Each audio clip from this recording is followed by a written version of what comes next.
Hi there, it's Meonicorn. Today I want to talk about A Room of One's Own by Virginia Woolf. Or more precisely, I want to talk about what I took from this book and why I think it's a relevant reading to today's society, even though the book is 90 years old. But at the beginning, I want to talk about the reading process of this book.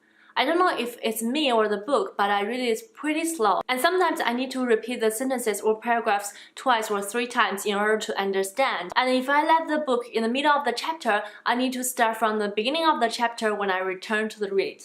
But even though it's such a slow read, I found it really rewarding, and I took many quotes from it. I'll link a blog post of my quotes down below. You can check it out if you are interested in it. This book is all about Virginia Woolf's most famous quote: "A woman must have money and a room of her own if she is to write fiction." She expanded her idea into 6 chapters and proving it by comparing fiction by man and fiction by woman.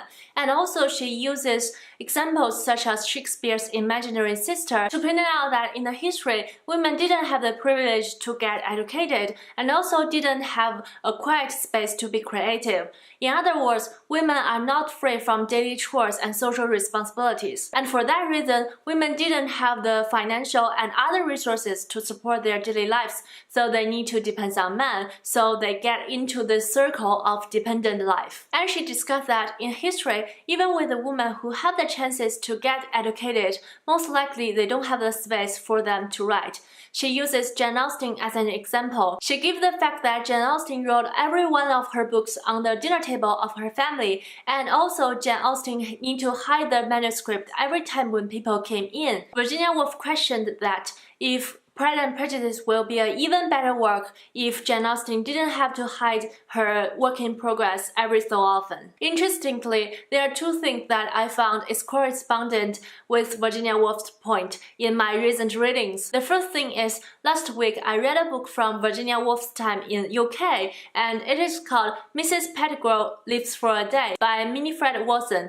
And Meonicorn Watson actually wrote 6 books in her life, and her writing career is highly supported by her husband at that time. But the reason why she stopped writing is because her mother-in-law and other relatives moved into her house because of a fire incident, and she said, "You cannot write if you are never alone." And the second thing is, also in last week, I started to read Amy Tan's new memoir, and I'm not far into that book, but she said she recalled her memory when she was writing The Joy Luck Club, and she said she basically locked herself into a room and only took break when her husband sent her lunch. I know that the room in A Room of One's Own is not literally just stand for a room for you to write, but also stand for the chances to get education, the financial independence, the social acceptance, and also the resources accesses. In the 2 examples that I provided before, when the female writers they did get the room to write, they also had their support from their families and also a relatively good financial condition. Back to the book A Room of One's Own, I found that after 90 years, there are some issues that Virginia Woolf pointed out in this book still exist in today's society. In the country that I'm familiar with, aka China and the US, women do have the chance to get educated and some sort of like financial dependence to support their lives. There are many more female writers now than in the history.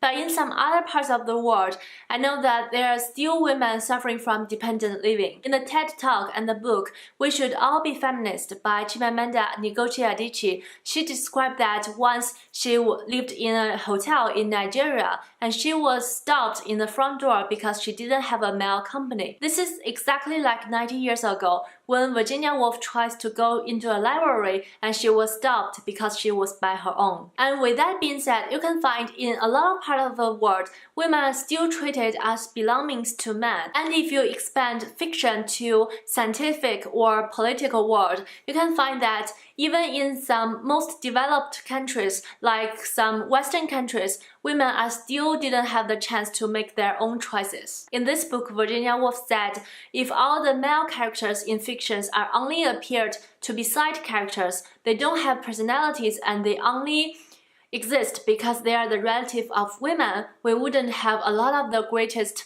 fiction world. By the same token, the world we are living right now is losing so many great minds because we still didn't have the equal opportunities to both men and women and for other genders as well. So despite the struggle of my slow reading, I still enjoy this book a lot, and I think it's completely worth my time, and it's a book worth reread. So I recommend everybody to read it, especially if you want to learn more about feminism and you want to learn about the changes and the development of feminism. I think it is very sad to say that most of the issues that Virginia Woolf pointed out still exist in today's society, but we do have a lot of advantages compared to the females in her time. And I found that the last section of this essay collection is very inspiring and encouraging. It says, so that when I ask you to earn money and have a room of your own, I am asking you to live in the presence of reality, an invigorating life, it would appear, whether one can impart it or not. And that's my thoughts on the book A Room of One's Own by Virginia Woolf.